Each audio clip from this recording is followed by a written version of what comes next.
Hey y'all, Tsufit here with more of Step into the Spotlight, a guide to getting noticed. We are now on chapter 2, part 2, second part of chapter 2. Here we go. There's no business like show business. So in 1946, Irving Berlin wrote a song, There's No Business Like Show Business, right? For the musical Annie Get Your Gun. Great show, great song, but Irv was wrong. Irv, all business is show business. No one knows how to capture and hold an audience's attention better than entertainers. This book will show you how to get your act together and take it on the road. More and more businesses are starting to see the connection. Entire firms of lawyers are sent to study with comedy improvisation troupes. Companies like Roots, Planet Hollywood, and the Hard Rock Cafe understand the power of businesses' association with show business, and it shows in their business success. So how do you get into show business? Well, getting the audition. Until you get your name up in lights, you'll have to audition for business. And as every actor knows, the toughest part of the process is not the audition itself, it's getting the audition, getting past that battle axe with the horn-rimmed glasses, convincing her that you really are on her list, even if you're not, even if she can't find your name and she can't find your 8x10 glossy. Well, that's not really true anymore. Here you press a button and you send it and she'll say, no, I didn't get it, I didn't get the package, whatever. How can you show them your stuff? How can you dazzle them if you can't get your 15 seconds on the audition room floor? And a lot of auditions nowadays are by Zoom. Many entrepreneurs are corporate escapees, and the only way that they know how to attract business is based on the corporate model. What's the corporate model? Buy a suit, rent an office, print some business cards, some stationery, have some power lunches at the old boys club. Replacing that model with the show business model will show you how to get your business on the marquee. So if you learn this stuff well enough, one day you won't have to audition. The scripts will be sent to you. That doesn't mean nobody will ever ask you to prove yourself. It just means you won't have to agree to do it, right?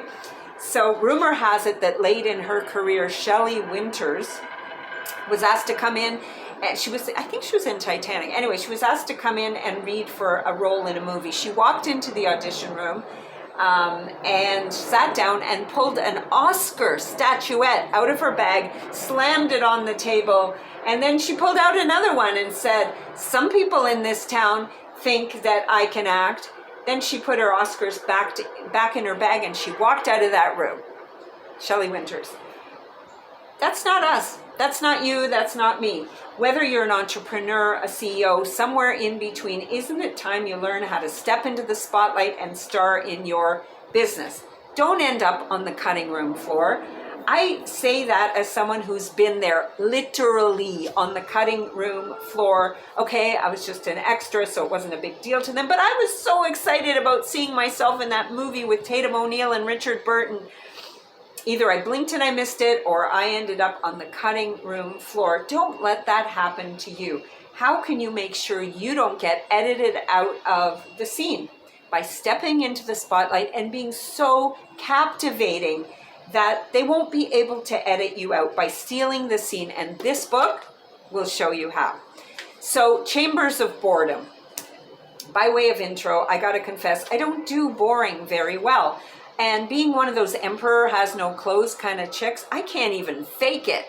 So when I go to these Chamber of Commerce networking breakfasts, I don't really go anymore, but in the day I did, they don't call them the Board of Trade for nothing.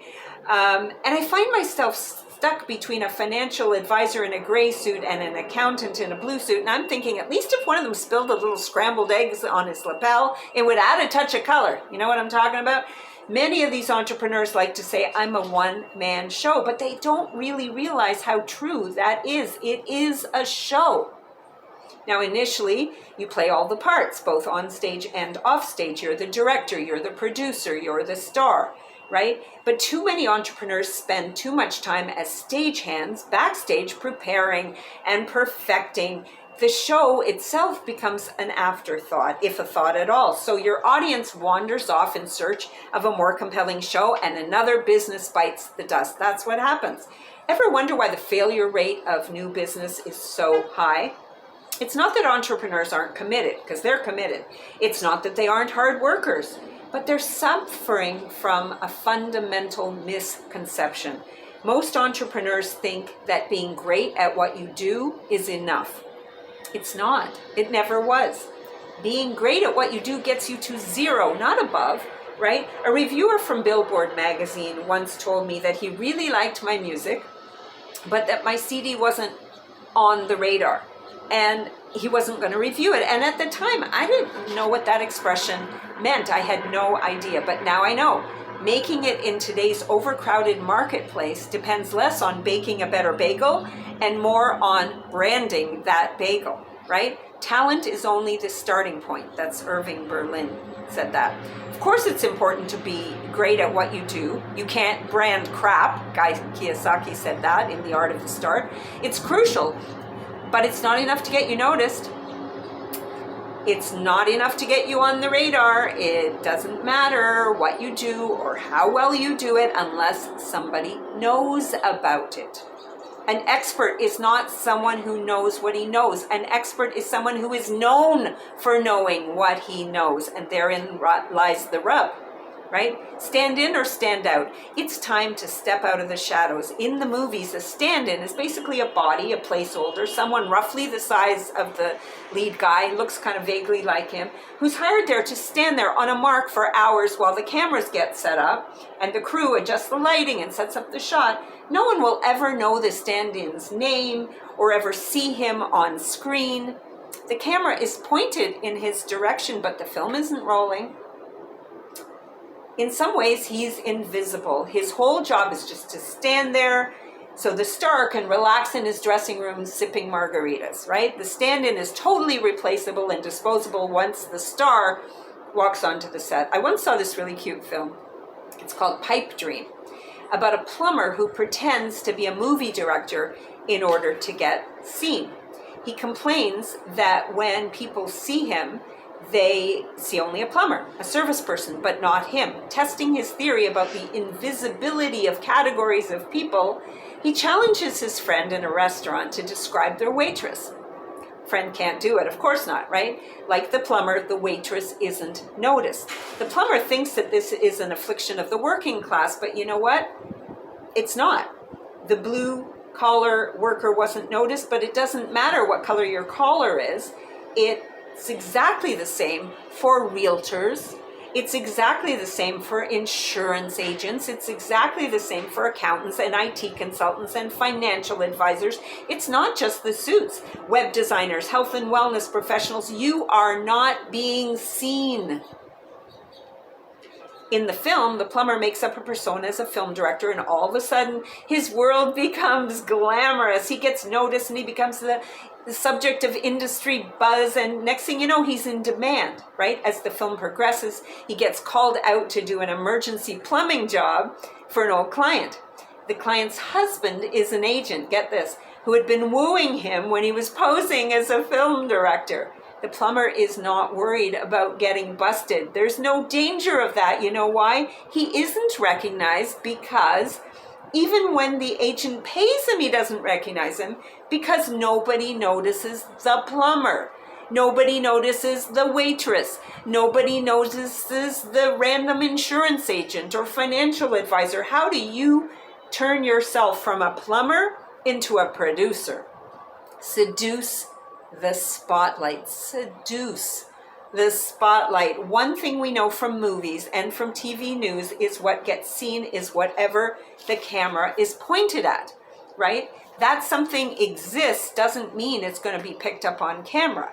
What's the point of performing your whole show just outside the spotlight, right? What's the point? It's like winking in the dark, as the saying goes. What's the point? No one can see you. We have to learn how to seduce the spotlight. And once we get the camera pointed in our direction, we need to know how to keep it there.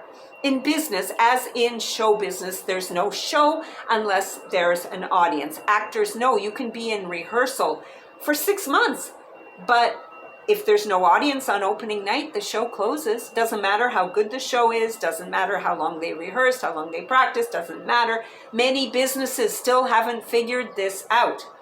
When I was a young lawyer, I naively thought that if I just did great work, I'd be a success, right? I thought so. I did great work.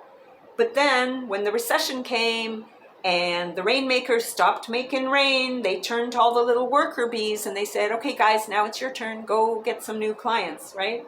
How do you get them? Well, the way I see it, you have two choices. You either sign up for Prospecting 101 and spend the rest of your life making cold calls, or you step into the spotlight and you become a star.